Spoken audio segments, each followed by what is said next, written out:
When you guys are on Micah chapter 1, reading from verse 9, it says, "For her wound was incurable."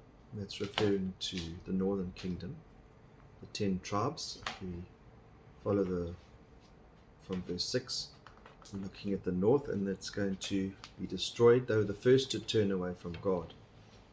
And they were giving many chances. And so now Micah is saying, your time's up. The axe is at the root. It's going to be chopped down. The sin has gone too far, and the course it's going to run its course, and there's no turning back. And it has come to Judah. So now the wrath of God is turning on Judah, the 2 tribes in the south, and it has reached the gate of my people, to Jerusalem. Jerusalem being the capital of Judah. It's at the gate.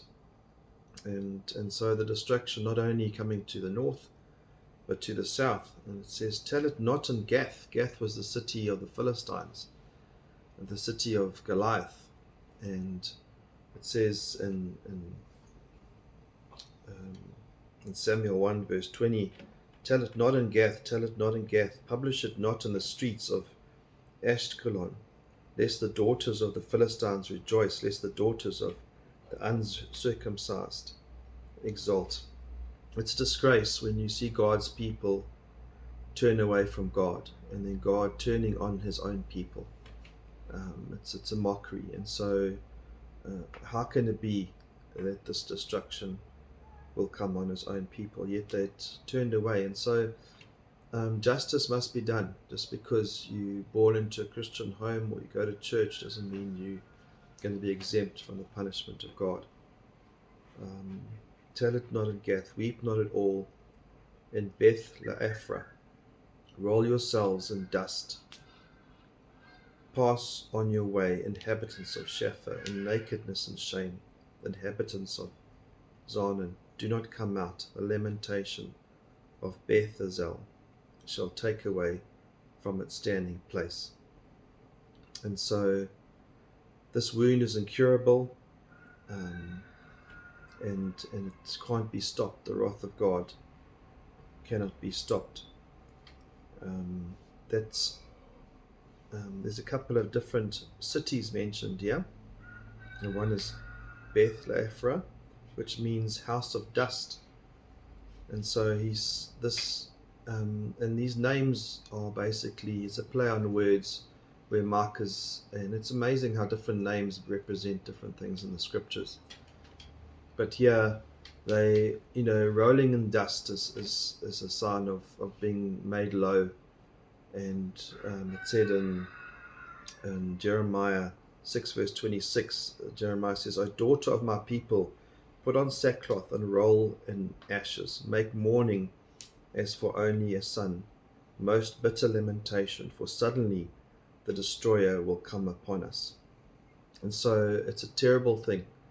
And when we see the wrath of God come down, we should be in fear, and we should be in sackcloth and ashes, because it's a fearful thing to be in the hands of a living God. And so the real call for us is not tempt God, not keep on pushing the boundaries, because there is a time where there's no turning back. There is a thing called the unforgivable sin. There is a time where God hardens hearts. Pharaoh had a chance, and then he hardened Pharaoh's heart. And when God hardens, and when God hands you over, there's nothing that can be done. It's irrevocable. It's a disease that cannot be cured. And so it should be a fearful time. And so this destruction had to come, and it did come on the northern kingdom, and then it came on the southern kingdom, and all the Israelites were dispersed throughout the world. So that's Shapha. That's another town mentioned in the south, means pleasant place. But it says, but they are in nakedness and shame. They walk around in nakedness and shame. So a place that should be pleasant now turns into a place of shame. That town that says Zanon that I read, it means going out. So here's a town which means going out, but no longer will they go out, because it says, "Yet even they will not go out." And so even though these towns represent something good, and by their meaning, a sudden destruction is going to come on all these people. However, there's just a moment, a glimpse of hope, because that word Beth La Ephra, which is the house of dust, it came to be known as Bethlehem, which then translates as house of bread. And so we know that Jesus came and he was born in Bethlehem.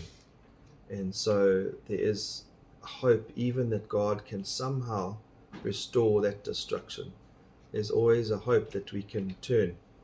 But let's not push God's wrath all the way to end. If you follow that progression of Romans 1, and that's where we are today. Because if you look at Romans 1, it talks about men lusting after men, women lusting after women, worshipping created things, materialism instead of the creator God, and all that different things we see happening. And it says God's wrath is poured out, and it talks about, twice it says that God gave them up. God gave them up to their own desires, to the lust of their hearts. And then it ends at the end of Romans 1 verse 32. Though they knew God's righteous decree that those who practice such things deserve to die, the wages of sin is death, they do not only do them, but they give approval to those who practice them. And so even today we see people giving approval to the bad things that are happening. So let's make sure today that we don't follow suit and follow the world, but we turn away from sin, because God is gracious and he can forgive sin. Amen.